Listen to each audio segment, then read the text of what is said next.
A ka të drejt baba i burrit na thot mos dil këtu, mos dil aty, nuk na lën me dal dhe bëhet me nerva kur na shen ndonjëherë që dalim. Dhe lekët i mban vetëm ai dhe thot unë jam zoti i shtëpisë.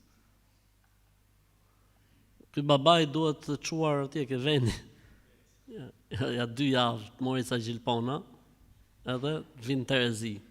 S'ka të drejt, nuk ka të drejt vjerri, nuk ka të drejt vjerri që të vej kushtëzime të tilla që ja po dil, ja po mos si duhet vjerrit. Ti thuj vjerrit kam burr, kur ai thot dil, mos dil, jo mos shkatje. Thuj kam burr. Faktikisht djalin në tilla situate në tilla raste duhet ta marrë situatën në kontroll. Pra nuk është normale që djali t'ia lej kompetencat e urdhëresave babait. S'është normale vallai, për Zotin. Kjo tregon që ky nuk është në rregull.